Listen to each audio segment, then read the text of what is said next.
بسم الله الرحمن الرحيم. إن الحمد لله نحمده ونستعينه ونستغفره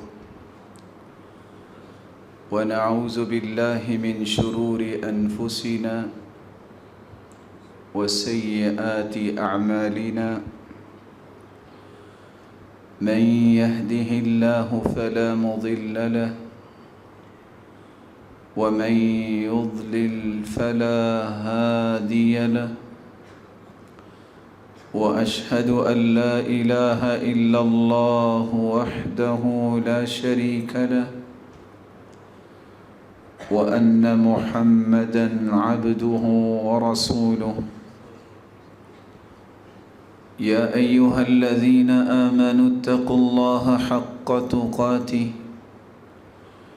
ولا تموتن إلا وأنتم مسلمون.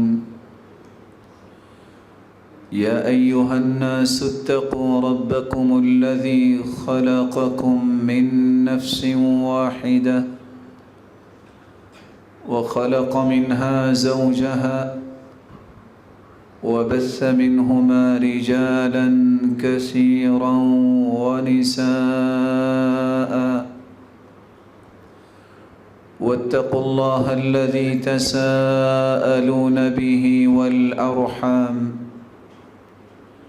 إن الله كان عليكم رقيبا. يا أيها الذين آمنوا اتقوا الله وقولوا قولا سديدا يصلح لكم أعمالكم ويغفر لكم ذنوبكم، ومن يطع الله ورسوله فقد فاز فوزا عظيما. أما بعد، فأعوذ بالله من الشيطان الرجيم. الرحمن على العرش استوى. وقال الحق سبحانه وتعالى: الذين يحملون العرش ومن حوله يسبحون بحمده ويؤمنون به ويستغفرون للذين آمنوا ربنا وسعت كل شيء رحمة وعلما فاغفر للذين تابوا واتبعوا سبيلك وقهم عذاب الجحيم.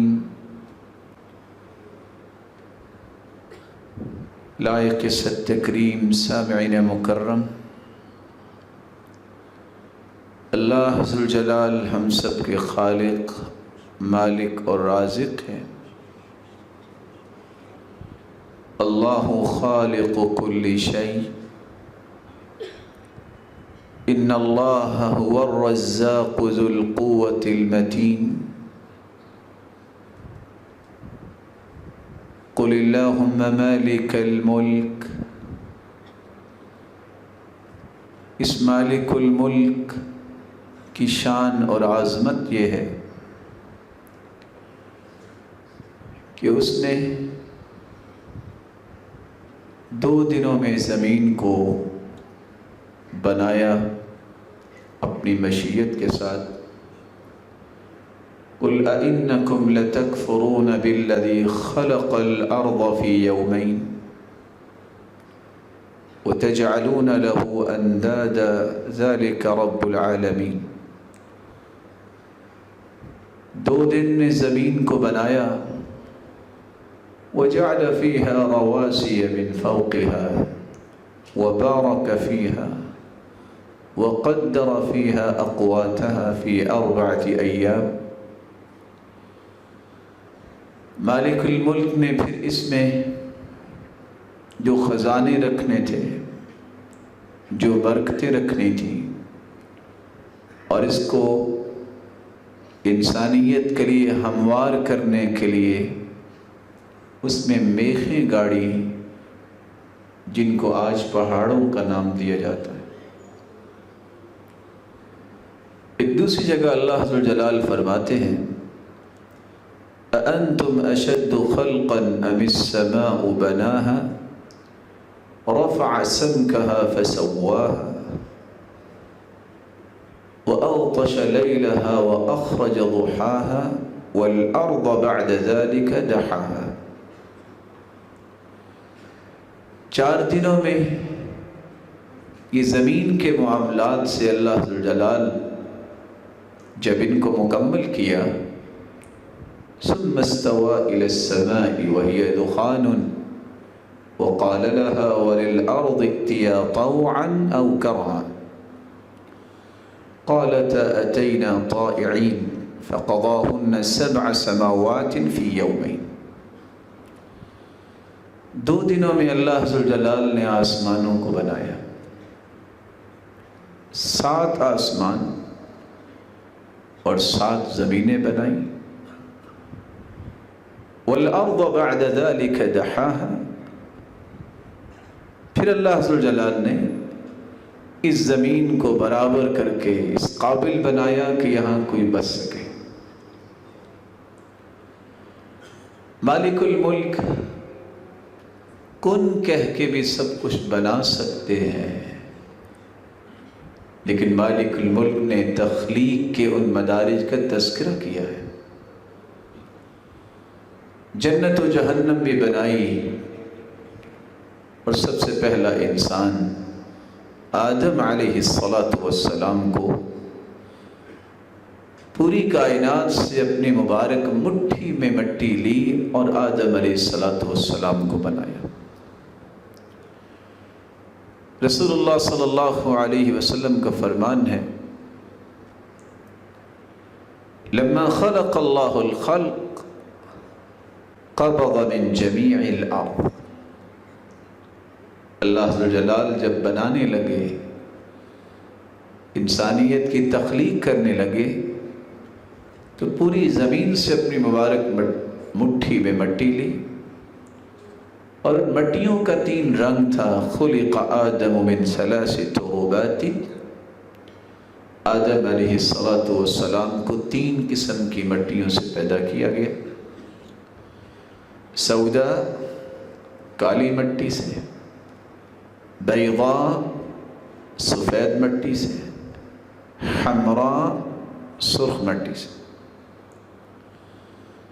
اور تیسری روایت کے الفاظ ہیں فجاء بنو آدم على قدر الارض. چونکہ اللہ ذو الجلال نے مختلف مٹیوں کا ایک مجموعہ بنایا، اس لیے آدم علیہ السلام کی اولاد، ان کی صلاحیتیں، ان کی عادات و اطوار اور ان کی طبیعتیں بھی اسی طرح مختلف ہیں. منہم الخبیث والطیب. آدم کی اولاد میں کچھ پاکیزہ رہنا پسند کرتے ہیں، کچھ خباثت کو پسند کرتے ہیں. منہم السہل والحزن. کچھ لوگ ہر وقت حشاش بشاش رہتے ہیں، اور کچھ لوگ سب کچھ ہونے کے باوجود بھی غم میں ڈوبے رہتے ہیں. منہم الاحمر والابیض والاسود وبین ذلک. کسی کا رنگ صرف سفید ہے، کسی کا رنگ سیاہ ہے، اور کسی کا سرخ ہے، اور کسی کو اللہ نے مختلف رنگوں کو ملا کے بنایا ہے. تو ہر وہ عادات و اطوار جو انسان کو آج نظر آتی ہیں، اللہ عز و جلال نے ہر قسم کی اشیاء کو انسان میں ودیت کیا، لیکن پھر اس کو کنٹرول کرنے کے لیے، راہ راست پہ لانے کے لیے، سیدھا رخ دینے کے لیے اللہ عز و جلال نے انبیاء کو بھیجا. سب سے پہلے آدم علیہ السلام کو ابھی روح نہیں پھونکی تھی. جب اللہ عز و جلال نے بنایا فجعل ابلیس یطیف بہ. جنت میں یہ بڑا ڈھانچہ جب نظر آیا،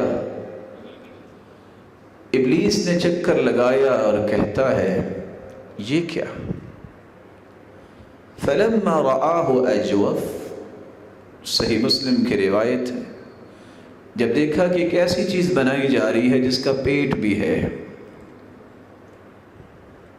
تو کہنے لگا انہ خلق خلقا لا يتمالک، جب تک انسان کے ساتھ پیٹ رہے گا یہ اپنے آپ پہ کنٹرول نہیں کر پائے.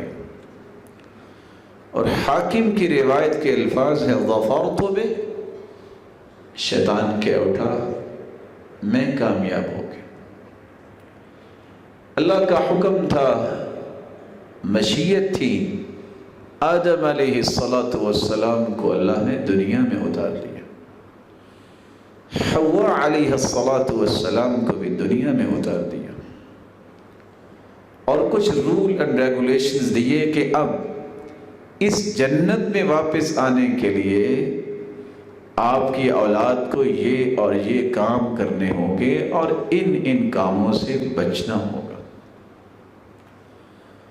اور ایک خوبصورت قصہ جو قرآن نے بیان کیا ہے، جو مختلف اسباب سے لبریز ہے، کہ جس طرح شیطان نے آپ کو ورغلایا یہ کہہ کر هل ادلک علی شجرۃ الخلد وملک لا یبلی، کہ آپ سمجھتے ہیں کہ ہمیشہ ہمیشہ یہاں رہیں، ایسی بادشاہی میں رہیں جو کبھی زائل نہ ہو، تو پھر اس درخت کا پھل کھا لو. یہ دھوکہ تھا شیطان کا، جس دھوکے میں آ کے یہ بھول ہوئی سیدنا آدم علیہ السلام سے، نتیجتاً اس پھل کو کھانے سے جس کے بارے میں اللہ نے منع کر دیا تھا کہ اس کا پھل نہیں کھانا، اس کے قریب نہیں جانا، تو اللہ عز و جلال نے زمین میں اتار دیا. مخلوق کو یہ بنیادی طور پر ہی سبق دے دیا کہ جس چیز سے منع کر دیا ہے اس کے قریب نہیں جانا، اور اگر منع کردہ چیزوں سے آپ باز رہیں گے تو پھر ٹھکانہ جنت ہی ہے، پھر اس میں آپ کو پریشان نہیں ہونا چاہیے. اللہ عز و جلال نے انسانیت کے 4 گھر بنائے ہیں، ہر گھر دوسرے سے بڑا ہے. ایک وہ گھر ہے جس کو ماں کا پیٹ کہتے ہیں، جس میں صرف 9 مہینے اس سے رہنا ہوتا ہے. ایک وہ گھر ہے جو اس سے بھی بڑا ہے جس کو دنیا کہتے ہیں. اعمار امتی ما بین 60 الی 70، جس میں امت کی عمر کی ریشو 60 سے 70 سال ہے. کچھ لوگ زیادہ بھی زندگی گزارتے ہیں، لیکن پوری امت کی ریشو یہ ہے 60 سے 70 سال سے زیادہ نہیں ہے. پہلے گھر میں انسان کو ہوش نہیں ہوتی. دوسرا گھر یہ امتحان کا گھر ہے. ایک تیسرا گھر اس سے بھی بڑا ہے جس کو قبر اور برزخ کہتے ہیں. کتنے ہزار سال ہیں یہ میرے رب کے علم میں ہے، ہمارے علم میں نہیں ہے. یہ تیسرا گھر دوسرے گھر کی کارگزاری کا پہلا نتیجہ اور پہلا سٹیپ ہے. اما روضۃ من ریاض الجنہ او حفرۃ من حفر النار، یا یہ جنت کا باغیچہ ہے یا جہنم کا ایک گڑھا ہے. اللہ ہم سب کو محفوظ کرے. ایک چوتھا گھر ہے جو اصلی گھر ہے، جو قیامت کے بعد ہوگا. اما جنہ او نار، یا جنت یا جہنم. اور یہ اس کی مدت کتنی ہے؟ جس طرح پہلے گھر کی مدت 9 ماہ ہے، دوسرے کی مدت 60 سے 70 سال ہے، تیسرے کی مدت ہزاروں سال ہے. اللہ ہی جانتا ہے، لیکن آخر قیامت آئے گی. قیامت کے بعد جو گھر ملنے والا ہے وہ ہمیشہ ہمیشہ کے لیے ہے، ابد الآباد ہے. اس کے بارے میں میری اور آپ کی سوچ وہاں تک پرواز ہی نہیں کر سکتی جب وہ ختم ہی نہیں ہونے والا. اللہ کے رسول نے فرمایا تھا اگر قیامت کے دن کسی کو موت آتی تو اللہ ایک جانور کی شکل میں موت کو لا کے جنت اور جہنم کے درمیان ذبح کروا دیں گے. اگر کسی کو خوشی سے موت اس دن آتی تو جنتیوں کو موت آتی کہ آج موت ذبح ہوگی ہے اور آج کے بعد ہمیں کبھی موت نہیں آئے گی، اور اگر کسی کو غم سے موت آتی تو جہنمیوں کو موت آتی کہ آج موت ذبح ہوگی ہے تو موت تو آنی نہیں، ہمیں ہمیشہ جہنم میں رہنا پڑے گا، لیکن موت جو ہے وہ ذبح ہو چکی ہوگی۔ اس کی تفصیلات انشاءاللہ ان 4 گھروں کی ہم کسی جمعے میں بیان کریں گے۔ میں آج جس موضوع پہ بات کرنا چاہتا ہوں، یہ جو آخری گھر ہے یہ میرے رب نے اپنے ہاتھوں سے بنایا ہے۔ خلق اللہ جنت عدن بیدی، میرے مالک نے اپنے ہاتھوں سے، مبارک ہاتھوں سے بنایا ہے۔ اس گھر کے اور قبر کے درمیان ایک مشکل ترین گھڑی ہے جس کو قیامت کہتے ہیں۔ اس مشکل ترین گھڑی کی بابت رسول اللہ صلی اللہ علیہ وسلم نے فرمایا سَتُحْشَرُونَ يَوْمَ الْقِيَامَةِ حُفَاةً عُرَاةً غُرْلًا بُهْمًا۔ دنیا میں اگر تم 2 لاکھ کی جوتی پہنتے ہو، قیامت کو ہر شخص پاؤں سے ننگا ہوگا۔ دنیا میں مہنگے مہنگے برانڈ استعمال کرتے ہو لباس کے، قیامت کو ہر انسان کے اوپر کوئی کپڑا نہیں ہوگا، بغیر لباس کے ہوگا۔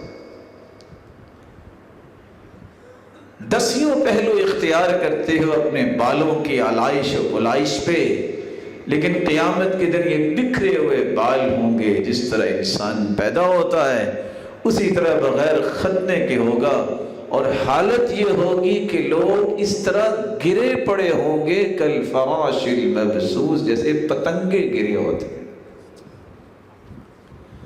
آج 1 گھنٹہ باہر دھوپ میں کھڑے ہو کے دیکھیے کہ انسان جھلس جاتا ہے۔ وہ دن جو 50,000 سال کا دن ہوگا، جس دن سورج اتنا قریب ہوگا، یکون الناس علی قدر اعمالہم فی العرق، لوگ پسینے میں شرابور ہوں گے، پسینہ اتنا جسم سے نکلے گا، اتنا نکلے گا کہ کسی کے ٹخنے تک پسینے کا پانی ہوگا۔ منہم من یبلغ الی رکبتیہ، کسی کا پسینہ گر گر کے اس کے گھٹنے تک آ جائے گا۔ منہم من یبلغ الی حقویہ، اور کسی کا پسینہ اس کی کمر تک آ جائے گا۔ وَمِنْهُمْ مَنْ يُلْجِمُهُمْ إِلْجَامًا، اور کچھ پسینے میں اس طرح ہوں گے کہ ان کے منہ تک ان کا پسینہ آ چکا ہوگا۔ حَتَّى يَذْهَبَ عَرَقُهُمْ فِي الْأَرْضِ 70 ذِرَاعًا، کچھ ایسے بدبخت ہوں گے کہ 70 ہاتھ پسینے میں وہ ڈبکیاں کھا رہے ہوں گے۔ ایک ہی راستہ ہے اس مشکل اور ہولناک کیفیت سے بچنے کا، ایک ہی راستہ ہے کہ وہ وقت جو 50,000 سال کا ہے کافروں کے لیے، اللہ مومنوں کے لیے تو اسے مختصر کر دیں گے، جیسا کہ سیدنا ابو ذر رضی اللہ تعالی عنہ روایت کرتے ہیں کہ کتنا بڑا یہ دن ہے۔ مسند احمد کی روایت ہے انه يخفف على المؤمن حتى يكون اخف عليه من صلاة مكتوبة يصليها في الدنيا۔ 50,000 سال کا دن کافروں کے لیے ہوگا، لیکن بعض ایسے اللہ کے پیارے ہوں گے کہ ان کے لیے دن اتنا ہی ہوگا جتنا ایک نماز سے دوسری نماز کا وقت دنیا میں ہوتا ہے، مومن کو اتنا ہی محسوس ہوگا۔ لیکن کون سے مومن؟ جن کو اللہ عز و جلال نے اپنے عرش کے سائے کے لیے چن لیا ہوگا۔ اللہ کا عرش 7 زمینیں اور 7 آسمانوں کو اللہ نے بنایا 14 طبق۔ عبداللہ بن مسعود رضی اللہ تعالی عنہ فرماتے ہیں زمین سے آسمان تک کا فاصلہ 500 سال کا ہے، اور اسی طرح ساتوں آسمانوں کا ہر آسمان کا فاصلہ ہے۔ ساتوں آسمانوں کے اوپر اللہ ذوالجلال نے جو قرآن میں فرمایا ہے کرسی ہے، اور اس کے اوپر جو پانی ہے 500 سال کا فاصلہ ہے، اور پانی پر اللہ کا عرش ہے، اور اللہ عرش پر مستوی ہیں، بلند ہیں، قائم ہیں۔ سلسلہ صحیحہ کی روایت ہے، سیدنا ابو ذر فرماتے ہیں دخلت المسجد الحرام فرأيت رسول اللہ صلی اللہ علیہ وسلم وحدہ، میں مسجد حرام میں گیا، میں نے سید المرسلین کو اکیلے بیٹھا پایا، فجلست الیہ، میں فوراً آپ کی خدمت میں حاضر ہو گیا، میں نے ایک سوال کیا، یا رسول اللہ صلی اللہ علیہ وسلم ایوما آیت نزلت علیک افضل، سرتاج رسول ایک بات تو بتائیے، آپ پر سب سے بڑی فضیلت والی آیت کون سی نازل ہوگی؟ آپ نے فرمایا آیت الکرسی۔ یہ وہ آیت الکرسی ہے کہ اگر فرض نماز کے بعد کوئی پڑھ لیتا ہے لم یمنعہ من دخول الجنت الا ان یموت، اس مومن اور جنت کے درمیان صرف موت کا پردہ حائل ہوتا ہے، جس دن آنکھیں بند ہوں گی یہ جنتی مہمان ہوگا۔ پھر آپ نے فرمایا السماوات السبع، ساتوں آسمان، ان کی حیثیت کرسی کے مقابلے میں یہ ہے، کیونکہ آسمانوں کے اوپر کرسی، فی الکرسی کحلقۃ ملقاۃ بارض فلاح، ایک چھوٹی سی انگوٹھی کو ایک کھلے میدان میں رکھا جائے تو انگوٹھی نظر آئے گی؟ جس طرح یہ انگوٹھی کھلے میدان میں رکھی جائے، اس طرح ساتوں آسمان جو ہے یہ کرسی کے مقابلے میں اتنے چھوٹے ہیں۔ وَفَضْلُ الْعَرْشِ عَلَى الْكُرْسِي كَفَضْلِ فُلَاتٍ كَفَضْلِ تِلْكَ الْفُلَاتِ عَلَى تِلْكَ الْحَلْقَةِ، جس طرح ساتوں آسمان اور کرسی کا مقابلہ ہے، فرمایا اللہ کا عرش کرسی سے اتنا بڑا ہے جتنا یہ میدان اس انگوٹھی کے مقابلے میں بڑا ہے، اور اللہ ذوالجلال عرش پر مستوی ہیں، لا يخفى علیہ خافیہ۔ عبداللہ بن مسعود رضی اللہ تعالیٰ عنہ کی روایت کے الفاظ ہے لا يخفى علیہ شیء من اعمالکم، اللہ عرش پر ہے لیکن آپ کا کوئی بھی عمل اس پہ مخفی نہیں، ایک ایک چیز کو وہ جانتا۔ رسول اللہ صلی اللہ علیہ وآلہ وسلم پر جو قرآن اترا ہے، جب سے امت نے منہ پھیرا ہے اس قرآن سے، ذلت و رسوائی اس کا سبب بنا ہے، جس کو اللہ کا ہی پتہ نہیں۔ اللہ ذوالجلال نے ایک نہیں 7 مرتبہ قرآن میں اس کا تذکرہ کیا ہے۔ الرحمن علی العرش استوى، اللہ عرش پر مستوی ہیں، بلند ہیں، قائم ہیں۔ ثم استوى علی العرش، ایک نہیں 7 مرتبہ اس کا تذکرہ ہے، اور قرآن مجید میں 21 مرتبہ لفظ عرش استعمال ہوا ہے۔ اور قرآن یہ بھی کہتا ہے الیہ یصعد الکلم الطیب والعمل الصالح یرفعہ، پاکیزہ چیزیں آسمان کی طرف چڑھتی ہیں، اللہ کے پاس جاتی ہیں، اچھے بول اور اچھے کلمات بھی اللہ کے پاس فرشتے لے کے جاتے ہیں۔ تعرج الملائکۃ والروح، فرشتے اور جبریل امین زمین پہ اترتے بھی ہیں تو واپس اللہ کے پاس جاتے ہیں۔ لیکن تعجب اس بات کا ہے جس شخص کو اللہ کی معرفت نہیں، وہ اللہ کے احکامات کی معرفت کیا حاصل کر سکتا؟ کسی نے یہی کہہ دیا کہ اللہ ذوالجلال نعوذ باللہ من ذالک کسی نے ماننے سے انکار کر دیا، جیسے ملحدین آج یہ کہتے ہیں۔ قرآن نے ان کو دہریے کہا ہے، وَمَا يُهْلِكُنَا إِلَّا الدَّهْرُ، کہتے ہیں بس دنیا کا ایک نظام ہے، ایک مرتا ہے تو وہ روح کسی اور میں چلی جاتی ہے۔ یہ دہریوں کا دین ہے جس کو اللہ ذوالجلال اور اللہ کے پیارے محبوب نے پیش نہیں کیا۔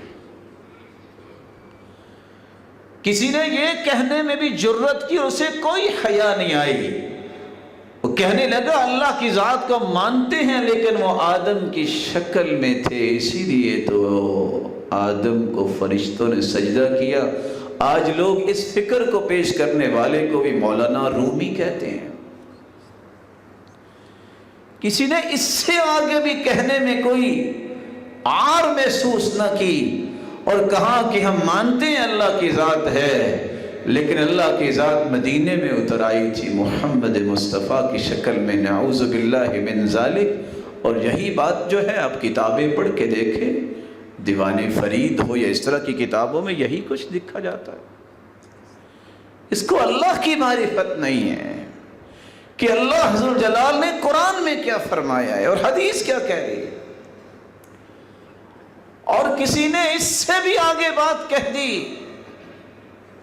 کہا جو کچھ تمہیں نظر آتا ہے یہ اللہ کا عکس ہی ہے، اللہ ہر چیز میں موجود ہے۔ اور کسی نے تو من گھڑت باتیں کر کے کہ کسی کا دل نہ توڑنا اس میں اللہ رہتا ہے، یہ سب خلاف شریعت باتیں ہیں جس کی کوئی قرآن و سنت کی دلیل نہیں۔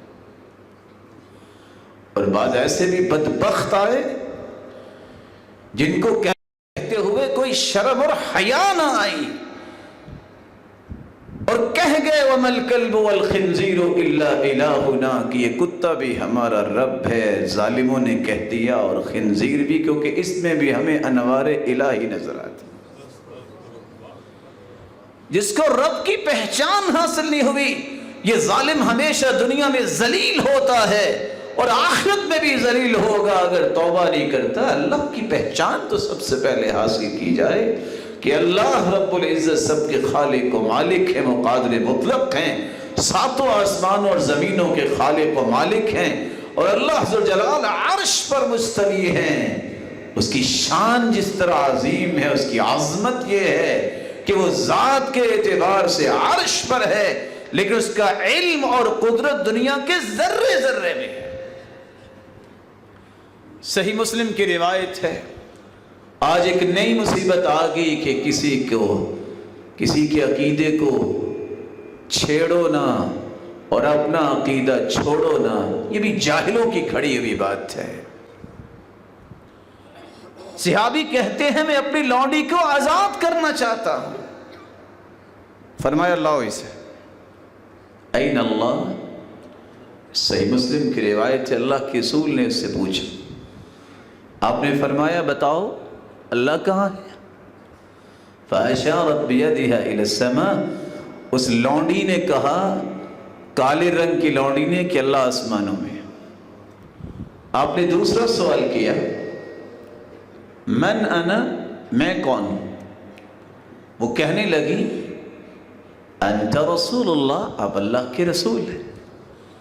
دو سوال اور دو جواب۔ اللہ کہاں ہے؟ کیا اس کو پتہ ہے اس کا مالک کہاں ہے؟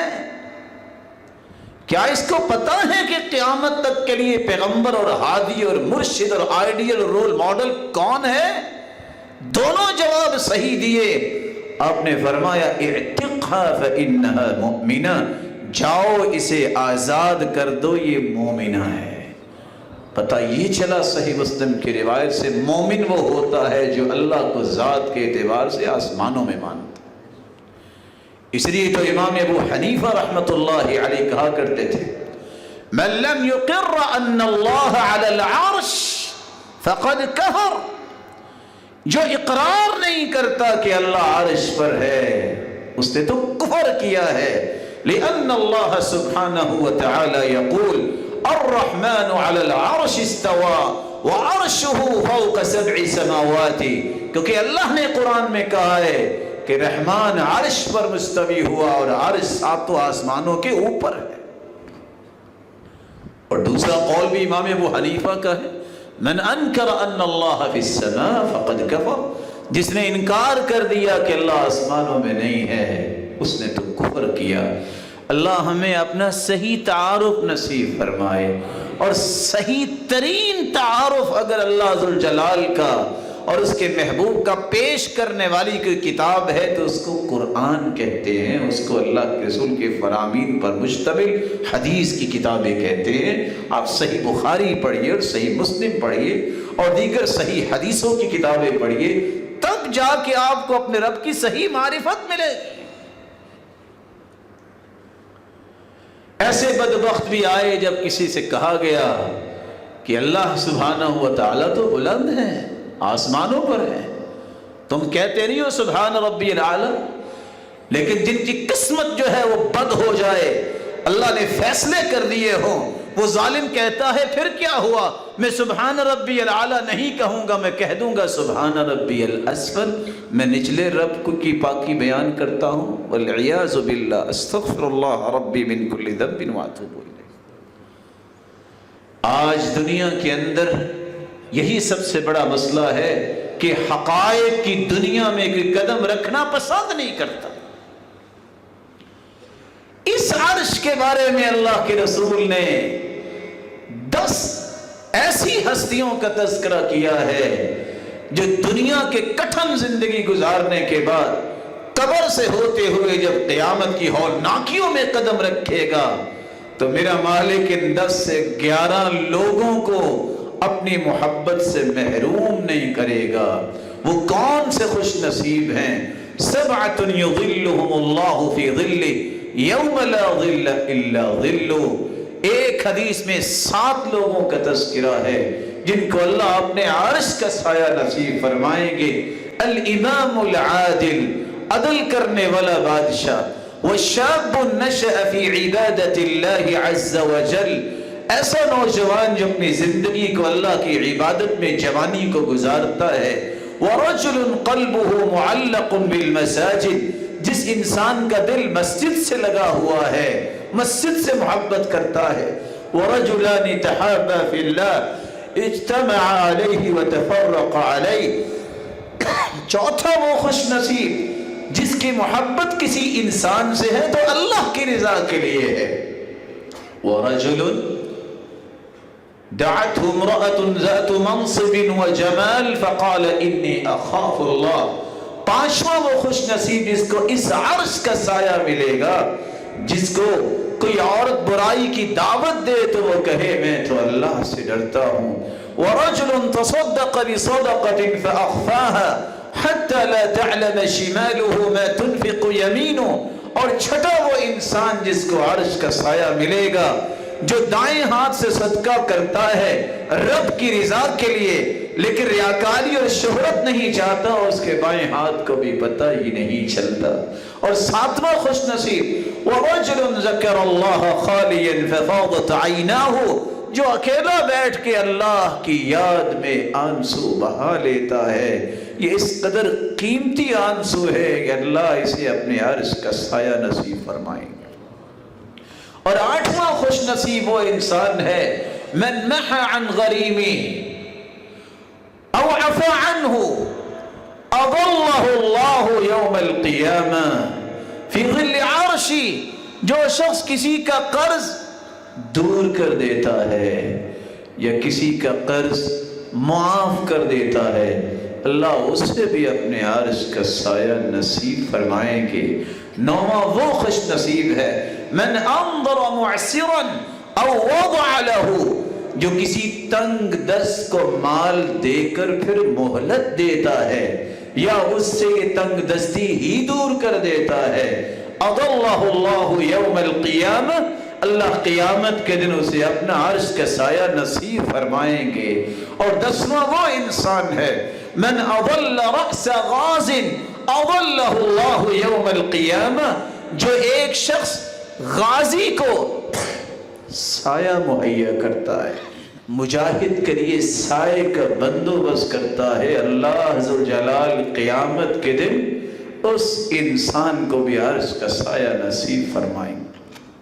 11واں وہ خوش نصیب ہے رجل یجاہد بنفسہ ومالہ، جو اللہ کی راہ میں اپنے مال سے اور اپنی جان سے جہاد کرتا ہے پھر شہید ہو جاتا ہے، فذلک الشہید الممتحن فی خیمۃ اللہ تحت عرش، فی خیمۃ تحت العرش، یہ اللہ کے عرش کے نیچے یہ شہید ایک خیمے میں ہوگا۔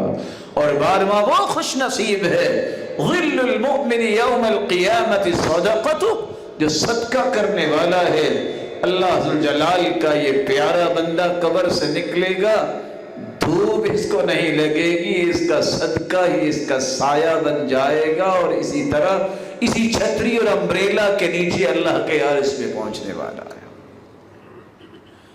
آئیے ان ہستیوں کے بارے میں کچھ تفصیلات سنیے۔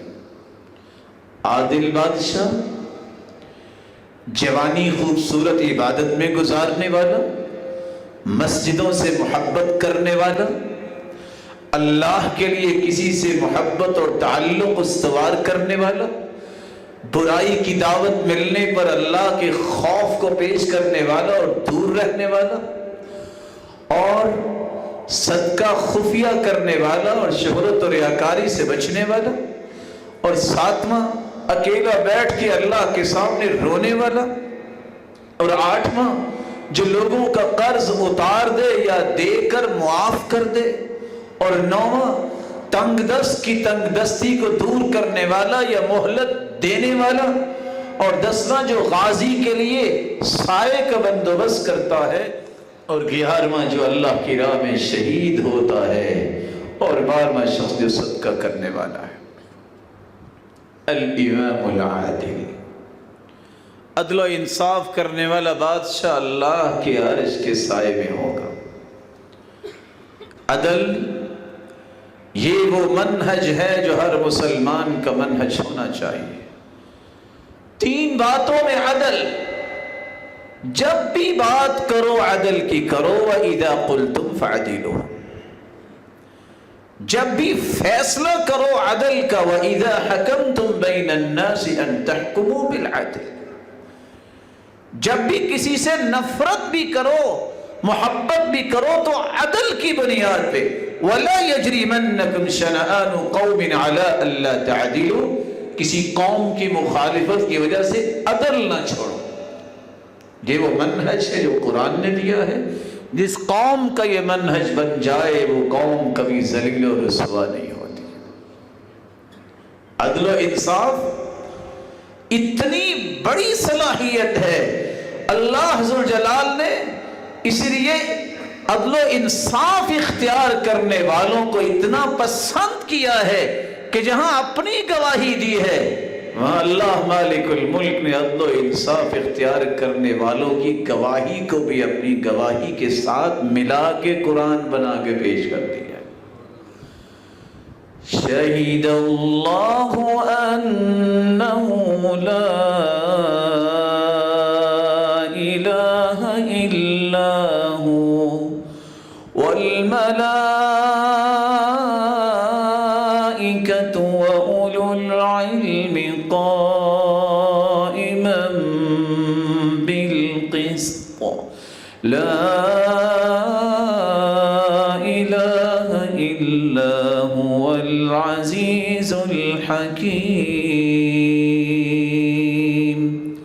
اللہ نے بھی گواہی دی ہے کہ اس کے سوا کوئی عبادت کے لائق نہیں، فرشتے بھی یہی گواہی دیتے ہیں، اور پھر علم والے 7.5 سے 8 ارب لوگ دنیا میں ہیں اس وقت، کچھ 6 ارب تو ہیں ہی کافر، باقی 1.5 ارب میں کتنے لوگ علم والے ہیں؟ پھر علم والوں میں بھی عدل و انصاف پہ قائم رہنے والوں کی گواہی کو اللہ نے اپنی گواہی کے ساتھ پیش کیا۔ اس قدر یہ عظیم صفت ہے، کسی بندے کی زبان پہ عدل آ جائے، اس کے اعمال عدل کے مطابق ہوں، اس کی محبت و نفرتوں کا معیار عدل بن جائے۔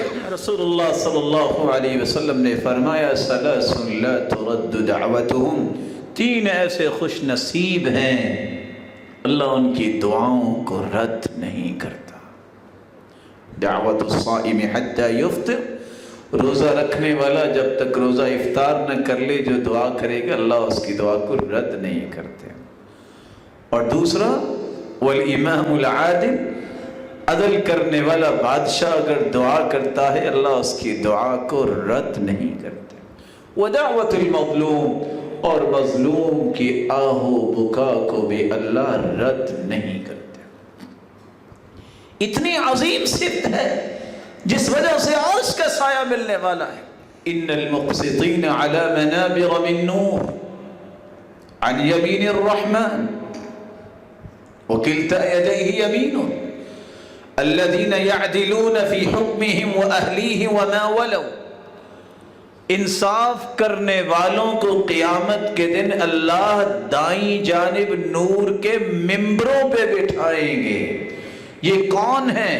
نور کے ممبروں پہ بیٹھنے والی ہستیاں جو اپنے فیصلوں میں بھی عدل، اپنے گھر والوں کے معاملات میں بھی عدل، اور جو ذمہ داریاں ان کے سپرد کی گئی ان میں بھی عدل کو اختیار کرتے ہیں. یہ تین کام کرنے والے قیامت کے دن اللہ ذوالجلال ان کے لیے نور کے ممبر بنائیں گے جن پہ ان کو بٹھایا جائے. رسول اللہ صلی اللہ علیہ وسلم نے فرمایا تھا یہی لوگ ہی کامیاب اور کامران ہونے والے ہیں. ثلاث منجیات، تین چیزیں نجات دینے والی ہیں. خشیت اللہ فی السر والعلانیہ والعدل فی الغضب والرضا. ایک اللہ کا خوف خلوت میں بھی اور جلوت میں بھی، اور دوسرا عدل و انصاف. آپ غصے میں ہیں یا آپ راضی ہیں عدل کو نہ چھوڑیے. اور یہ صرف جس کے اندر آ جائے اللہ ذوالجلال اسے کبھی ناکام نہیں ہونے دیتے، وہ دنیا اور آخرت میں کامیاب ہونے والا. والقصد فی الفقر والغنى، اور تیسری چیز میانہ روی اختیار کرنا. نہ فضول خرچ ہے نہ بخیل ہے، میانہ روی سے اپنی زندگی گزارنے والا یہ بھی ناکام نہیں ہوتا. وشاب نشأ بعبادت اللہ عز وجل، دوسرا خوش نصیب جو نوجوان اللہ کی عبادت میں گزارتا ہے اپنی جوانی کو. کیسا نوجوان، کیسی اس کی عبادت؟ یہ 12 سال کا بچہ عبداللہ ابن عباس سید المرسلین کے ساتھ بیٹھا ہوا ہے رضی اللہ عنہ، اور سید المرسلین اس نوجوان کو نصیحت کر رہے ہیں. الا اعلمک کلمات احفظ اللہ یحفظک احفظ اللہ تجدہ تجاہک. اے نوجوان تم ان کلمات کو یاد کر لو، اللہ تیری حفاظت فرمائیں گے. تو ان کی حفاظت کر لے، جہاں بھی تم ہوگے اللہ کی رحمت کے سائے میں ہوگے. گنتی کے 4 کلمات اللہ کے رسول نے سکھائے. فرمایا اذا استعنت فاستعن باللہ واذا سألت فاسأل اللہ. بیٹا جب بھی تم نے سوال کرنا ہے تو اس ہستی کو جو کسی کے سوال کو رد نہیں کرتی وہ اللہ کی ذات ہے. تم نے مدد طلب کرنی ہے تو اس ہستی تھے جس کی مدد آ جائے تو دنیا کی کسی مدد کی ضرورت نہیں ہے، وہ اللہ کی ذات.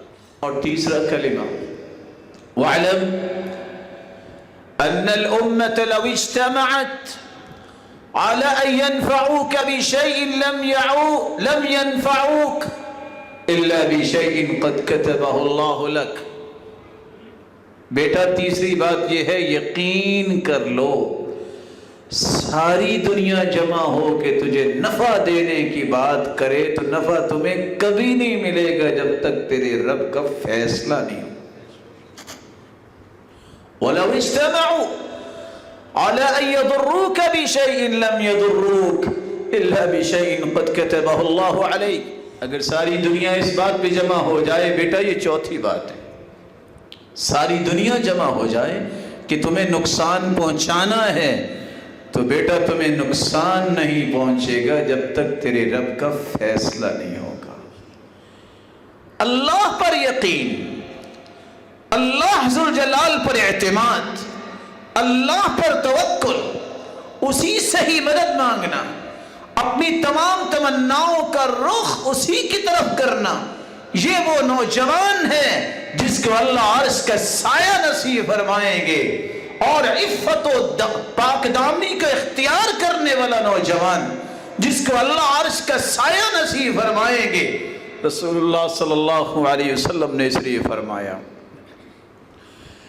یا معشر شباب قریش، اے قریش کے نوجوانوں کی جماعت، احفظوا فروجکم، اپنی شرمگاہوں کی حفاظت کرو، لا تزنوا، زنا نہ کرنا، اور یاد رکھنا من حفظ فرجہ فلہ الجنہ، جس نے اپنی شرمگاہ کی حفاظت کی اس کے لیے اللہ نے جنت رکھی ہے۔ دوسری روایت کے الفاظ ہیں، یا فتیان قریش، اے قریش کے نوجوانوں، لا تزنوا، زنا کے قریب نہ جانا، اور جان لو من سلم له شبابہ من الزنا، جس نے جوانی میں اپنے آپ کو اس طرح کے کاموں سے بچا لیا، اللہ نے اس کے لیے جنت کا انعام رکھا ہے۔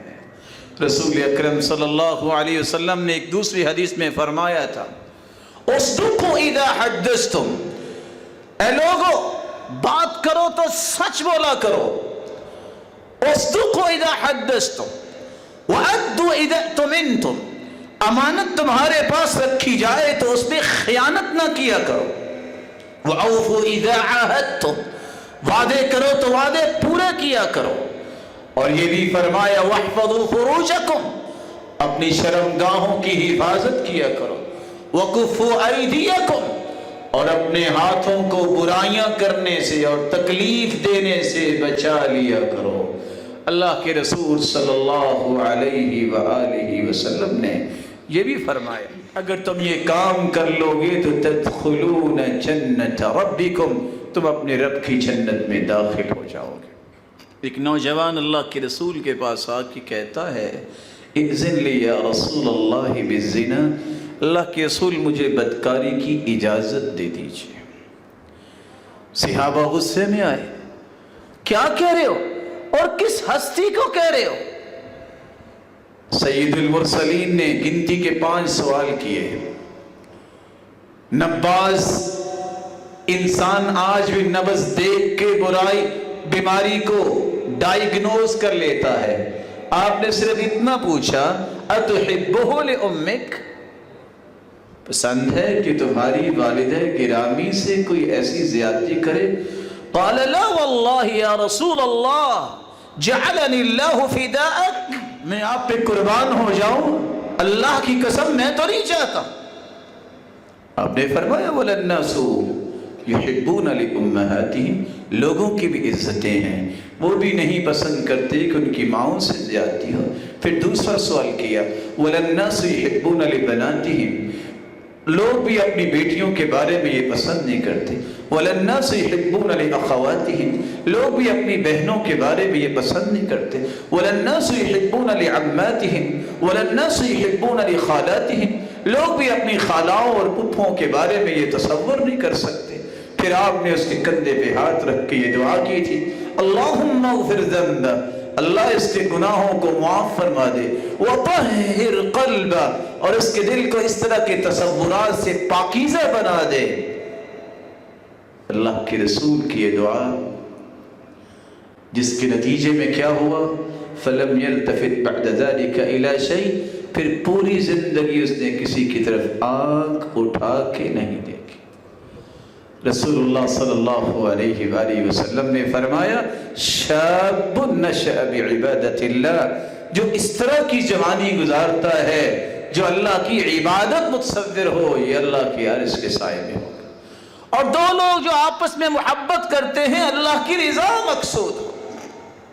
آواز آئے گی قیامت کو، این المتحابون فی جلالی اليوم اظلهم فی ظلی یوم لا ظل الا ظلی، کہاں ہیں میرے نام پہ محبت کرنے والے، کہاں ہیں میرے نام پہ ایک دوسرے سے ملاقات کرنے والے، کہاں ہیں میری وجہ سے ایک دوسرے کے ساتھ مل بیٹھنے والے؟ کہاں ہیں ایک دوسرے کو نصیحت کرنے والے؟ کہاں ہیں ایک دوسرے پہ اللہ کی رضا کے لیے خرچ کرنے والے؟ ان 5 لوگوں کے بارے میں حدیث کے الفاظ ہے وجبت محبتی، آج میری محبت ان کے لیے واجب ہو گئی ہے جو میرے لیے محبت کرتے، میرے لیے ملتے بیٹھتے، خرچ کرتے اور ایک دوسرے کو دین کی نصیحت کیا کرتے۔ چوتھا انسان جس کا دل مسجد کے ساتھ لگا ہوا ہے۔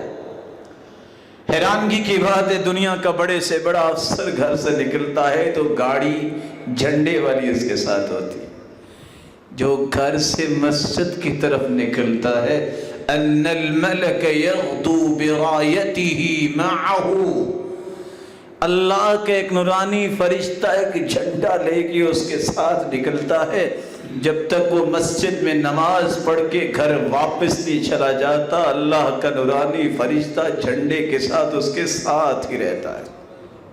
یہ کتنا خوش نصیب انسان ہے کہ گھر سے قدم نکالتا ہے مسجد کی طرف، اٹھنے والا ہر قدم 10 نیکیوں کا باعث بنتا ہے، زمین پر رکھتا ہے 10 نیکیوں کا باعث بنتا ہے۔ جب مسجد میں پہنچتا ہے کوئی سیکھتا اور سکھاتا ہے، گھر واپس آتا ہے، اللہ اسے حج کا ثواب عطا کر دیتے ہیں۔ وَهُوَ بِمَنزِلَةِ الْمُجَاهِدِ فِي سَبِيلِ اللَّهِ، رہتا اپنے ہی گاؤں شہر محلے بستی میں ہے لیکن اللہ اس کا نام اس لسٹ میں شامل کر دیتے ہیں جو میدان جہاد میں جہاد کرنے والا ہے۔ یہ ساری فضیلت اسے ملتی ہے تو اس کا سبب کیا ہے؟ اس کا دل مسجد کے ساتھ لگا ہوا ہے۔ رسول اللہ صلی اللہ علیہ وسلم نے 5ویں بات بتائی، برائی کی دعوت ملنے پر کہتا ہے نہیں میں اللہ سے ڈرتا ہوں۔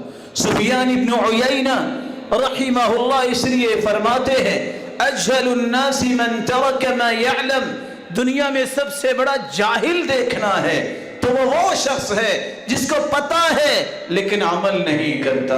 وَأَعْلَمُ النَّاسِ مَنْ عَمِلَ مَا يَعْلَمُ، دنیا میں سب سے بڑا عالم دیکھنا ہے تو اسے دیکھ لو جس کو جو پتا ہے اس پہ عمل کرتا ہے۔ وَأَفْضَلُ النَّاسِ أَخْشَعُهُمْ لِلَّهِ، اور کائنات میں سب سے بڑی فضیلت اللہ اس کو عطا کرتے ہیں جو سب سے زیادہ اللہ کا خوف رکھنے والا ہے۔ رسول اللہ صلی اللہ علیہ وآلہ وسلم نے ایک چھٹی بات بھی بیان کی، جو صدقہ خفیہ کرتا ہے اللہ اس کو بھی عرش کا سایہ دے گا۔ یہ صدقہ ایمان کی دلیل بھی ہے، یہ قابل رشک انسان کو بنا دیتا ہے، اس سے انسان کے گناہ معاف ہوتے ہیں۔ اور آپ سن کے پریشان ہوں گے صدقہ کرنے سے 70 شیطانوں کے منہ بند ہو جاتے ہیں، اور صدقہ کرنے سے گناہ اس طرح دھل جاتے ہیں جس طرح پانی ڈال کے آگ ختم کر دی جاتی ہے۔ صدقے سے انسان کو بری موت سے بچایا جاتا ہے، اللہ کا غصہ ٹھنڈا ہو جاتا ہے، انسان کی قبر بھی ٹھنڈی ہو جائے گی، اور حشر کو بھی انسان اپنے صدقے کے سائے میں چل کے اللہ کے عرش کے سائے میں پہنچ جائے گا۔ اور 7واں انسان اللہ ذو الجلال کے خوف سے آنسو بہانے والا، اللہ کی یاد میں وقت گزارنے والا، اللہ کے ذکر کو اپنے دل کے اطمینان سمجھنے والا، اس کو بھی اللہ عرش کا سایہ نصیب فرمائیں گے۔ اللہ ذو الجلال ایسے اعمال کی توفیق دے جس سے اس کے عرش کا سایہ نصیب ہو۔ وآخر دعوانا الحمدللہ۔